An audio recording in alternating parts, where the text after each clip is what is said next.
This is 1000 ants in the wild, and I've seen them do some crazy things, like in this video where they've built a boat out of their bodies to survive a flood, or in this one where they've built a 5-star dangling bridge out of their bodies to attack a wasp nest. And this is 1000 ants that I've got in captivity, which made me wonder if I put my 1000 ants into obstacle courses, will they do similar things to complete them, or are my ants doomed to fail? Bro, these ants are so dumb. So I've devised a plan out of 4 different obstacle courses, going from easy to medium to extremely hard, just to test how well are these ants adapted to different things. And well, let's just start with the easy obstacle first. The idea is simple. We place a few juicy protein-packed insects at the bottom of an enclosure, cover them up with soil, and then add the ants. If the ants dig through the soil and reach the food, they successfully beat the obstacle. However, we're talking about 1000 ants digging, and that requires a big enclosure, whereas I only have a small ant farm. So we're gonna have to destroy it and rebuild a bigger and better version of it. So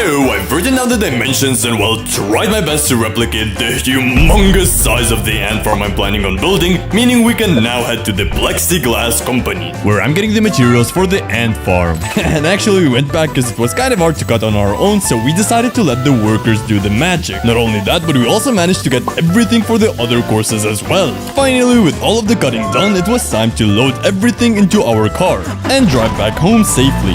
Whee! And just like that, we have all of the materials ready. And if you're wondering why the material looks brown, it's actually not. It's a protective layer which upon removing reveals a clear plexiglass sheet. And well, I'm definitely not unwrapping all of this on my own. So for that reason, I had to call in some help from my cousin Frog. What's up, my ribbon? What's up? Oh, Shrek. No. We don't need your help. We don't need your help, Shrek. We don't need your help. Just like that, powered by friendship, we peeled off the protective layer from the plexiglass without any struggle and without fighting even once. Okay, now that everything is ready for the first obstacle, it's time to glue it up. And so the gluing process began, from one side to the other, to then gluing the other side of the wall to the main body. And for the people wondering, we're actually using super glue to do this. So while the main body is drying, we decided to glue the upper part of the obstacle. And that's when we realized the design of this farm had no aeration holes at all. But I came up with a solution to fix it. All we have to do is drill a couple of holes into the roof side 1 and 2. Just like that, the problem was easily solved. We drilled a bunch of holes on one side of the roof and then did the same thing on the other side as well. We also ended up drilling a bigger hole that I forgot to mention, and that hole will be used to connect a tube, which later on we're gonna use to move the ants from one obstacle to the other. Anyway, back to work. Just a couple of glue swipes here and there, a bit of cleaning up, then a bit of taping the first and the second tube hole, and the enclosure for the first obstacle is finally complete, which means we can now start the first obstacle. I started by throwing in a bunch of mealworms into the farm, which looked insane because they're still alive and moving. Then we had to cover them up with a whole bunch of dirt, and don't you worry guys, the mealworms are fine, they're just chilling at the bottom of the enclosure. But yeah, all the ants have to do to complete this obstacle is just dig the tunnels and find the food. And later that night, the humongous mealworm actually dug up a hole to live in. So with everything ready, we can drop in the 1000 ants into the first obstacle. Let's do this, boys. Oh, that is satisfying. That is so satisfying. Oh yeah. And I mean, there's definitely more than 1000 ants in there. Look at that big swarm of ants. And just in a couple of minutes, you can see they scattered around a lot. And if you look from this angle, you can probably see that there's more ants than this obstacle can handle. And it's only a matter of time before these ants start digging. So I quickly set up a time lapse. And for the next 10 hours, the ants, well, didn't do a lot.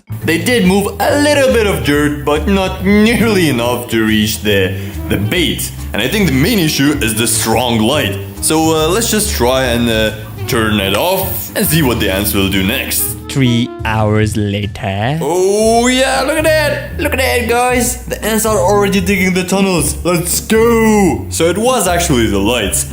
And if you look closely, you can probably find some ants like picking up the dirt and trying to pull them up. And just as Real Me said, you can witness one of the ants successfully picking up a rock and trying to pull it out of the tunnels. And my only guess would be is that it's a tiring process, but that's the only way the ants would reach the food. So I guess now that we know that the ants are actually working, we can just turn off the lights again and give them some more time. 1 eternity later. This time, the ants made a lot of progress. And just in a couple of hours, there's a lot of new tunnels, which almost reached the mealworm. So we're gonna turn off the lights and give them more time. And within a couple of hours, the ants had tunnels everywhere. And after digging all of these tunnels, I'm pretty sure they're exhausted. So it's time we give them a piece of sugar-coated cotton, which in nature ants use to regain strength for their day-to-day activities. And I obviously had to give them a bit of that for the challenges coming up next. Okay, I just noticed something. Very cool. If I just turn the ant farm all the way around and locate this tiny little chamber, we can actually see that the ants completed the obstacle. That's right. After looking even closer, I managed to find another mealworm. Okay, yeah, so although the ants have completed the first obstacle, I still want to see them devour the big mealworm. Look at that, it's still moving. So let's just give them a bit more time and see what happens. Well, we definitely missed the chance to see them devour the big mealworm. However, I did capture the ants moving one of the small ones into the upper part of the farm, which was quite fascinating. And with the first obstacle completed, we can now move on to the obstacle number 2, with the idea of this obstacle being very simple. At the top, we're gonna have a platform that we are going to be directly connecting to the colony's nest. Then at the bottom, they're gonna have 3 different food choices. And all the ants have to do is grab the food and move it up the thread, then through the tube all the way to the ant's nest. So will the ants beat gravity and succeed, or will they fail miserably? Bro, these are dead ants. What? But before we get to that, if you're watching this video in the first couple of months of its release, you still have a chance to subscribe before we hit 1 million subscribers. You see, ever since we were kids, my cousin and I have always dreamed of doing this together. So if you want to help us in making our childhood dream come true, please consider subscribing. It would really mean a lot to us. Now back to the second obstacle, we're gonna have to connect the enclosure to the nest. We did that using a transparent tube secured with a bit of hot glue, and within minutes of attaching it, the first ants began entering the obstacle. These ants are worker ants. Their main role is to explore the world and search for as much food as possible. And soon enough, our first worker ant, Mike, figured out a way to get down to where we placed the good stuff. And although Mike didn't seem very interested in it, he continued exploring the enclosure and then went back to the nest to call the other ants. Not too long after that, more ants started appearing on the platform, some of which were still trying to find their way down to where we had the food. Just like that, more and more ants kept entering the obstacle, but strangely, none of them acted the way I expected they would. And since it was already late, we covered the setup with mesh and went to sleep. And this is what we have after 10 hours of sleeping. The ants ate a bit of the food, moved it around a tiny bit, but none of it entered the colony, which is quite weird. But the biggest question is, why did I find that many ants inside of the obstacle completely dead? And a lot of the ants are actually decapitated, which is even weirder. So I had to quickly Google why are my ants dying to try and save the rest of the colony before it's too late, and as it turns out, it was the baby powder all along. It sticks to the ants and blocks their airflow, but that mainly happens when the ant barrier is too thick. So we quickly had to close off the entrance to the obstacle, and then we started cleaning it. Obviously that means removing every single thing that was in it. So with the enclosure completely clean, we can redo the obstacle. So first of all, this powder is way too thick, and this is what it should look like. So with the new information we now know, we applied a very thin layer of baby powder, which will hopefully prevent the ants from dying. We also decided to add another piece of plexiglass to further guarantee the ants can't escape, since the edge of the enclosure was way too close to the tube. Then we also decided to add some sand so that it replicates a desert biome and feels more natural for the ants. So with the terrain completely ready, we dropped in the first piece of protein alongside the infamous mealworm that we then chopped up into smaller pieces so that the ants can pick them up. And finally, we switched the real fruits with bottle caps filled with sugar water, meaning the second obstacle is now ready for the ants, so let's release them. And just like that, round 2 of the obstacle begins.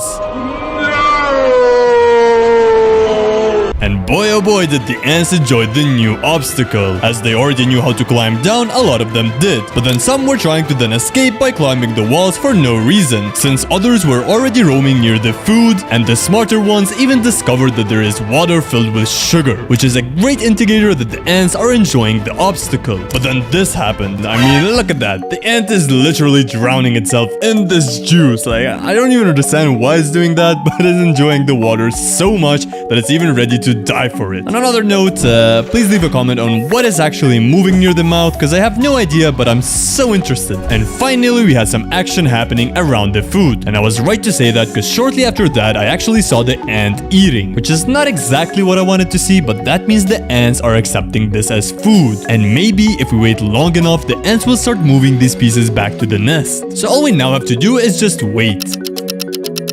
But we didn't have to wait that long, because right after that I saw the ants munching down on the mealworm, which personally I think the ants will start moving first. However, I was wrong, because this is the first ant I saw moving something. Though it did end up in the bottle cap and somehow I think it got stuck, so I'm guessing the ant just gave up and left it there. So I refilled the bottle caps and gave the ants more time. And I finally noticed something very unexpected. If you look close enough at the ant's abdomen, you can see that it's filling up with water. And once the ant was done drinking, it was blatantly obvious that the ant had something in mind. And I think it was telling the other ants that it has food, because shortly after that, the ant was already climbing the thread, and it was doing so without any hesitation.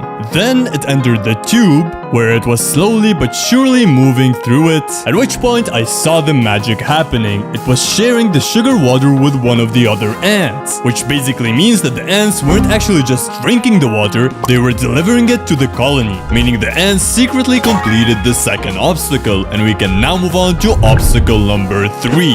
Eat or die. That's right, the third obstacle is all about pathfinding and while figuring out which way leads to food and which route should definitely be avoided. So first of all, the ants will have to find the entrance to the obstacle, which we are going to later on cover with sand, making it quite difficult to locate. But then once they enter it, they will have to climb against gravity in a complete circular motion. Right after they're done with that, they go through a long tunnel leading into a chamber of choice. And that's where the fun begins. After picking a path, they will either meet their demise or they will enjoy a humongous sugar-packed meal. So what will it be? Well, let's find out. Yoink! This right there is the first explorer ant. And I kid you not, it only took 3 seconds for the ant to come so close to the entrance and completely miss it. But luckily for us, there was another ant close to the tube. Nah, you're kidding me. What is this? What? Yeah, the ant just decided to live its own life and do its own things for no apparent reason. But whatever, I'm sure another ant will stumble upon the entrance at some point. That's what I'm talking about. Look at that. The ant finally... Oh my. Well, I guess we're gonna have to wait for the ants to feel safer to explore the terrain. And this should do the job. We have a bunch of ants exploring the praying mantis, and we have the same amount trying to break into the treasury. But the only way the ants would get the food is by entering the obstacle. And this is the moment we've all been waiting for. One of the ants is finally gonna enter the tube. Or so I thought. Because right after spending a couple of minutes looking into it, it decided not to go in. But luckily for us, Bob came to save the day. Because Bob was different. He was the first ant to risk it and start the obstacle. And after chilling in the tube for a couple of seconds, he continued his journey of trying to reach the food. And just like that, he was done with the vertical loop part of the obstacle. He now has to go through the tunnel underground leading to the chamber of choice. But Bob kept pushing through the obstacle as if his life depended on it. And in a sense, it actually did.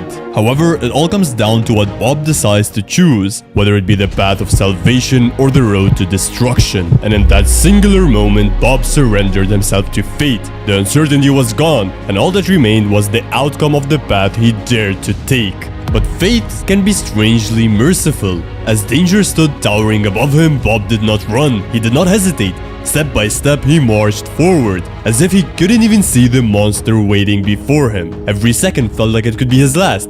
One sudden movement, one wrong step, and the journey would be over. But somehow, Bob kept walking. No panic, no hesitation, no sign that he understood how close he truly was. It was almost as if Bob had convinced himself that the universe had chosen him for something greater. And he was right to think so. Somehow he survived the deadly praying mantis as if it was nothing and just simply charged right back to the chamber of choice, where he now knows which path actually leads to the food. Meaning Bob had single-handedly completed the third obstacle, leaving us with no other choice than to move on to the final obstacle of the video. One that I tried making nearly impossible to complete. However, I kept it simple. We're going to be blocking the ants with a sheet of mesh mesh to see whether the ants will be able to break through it or if this will finally be the obstacle to stop them. And to do that, we're gonna have to close off the only exit from the nest. And then to motivate the ants, we're gonna be giving them a humongous pile of strawberries. So all they have to do to complete the obstacle is eat through the mesh and gain the freedom to roam around, eventually finding the big piece of strawberries we gave them. So can they do it? Well, let's find out.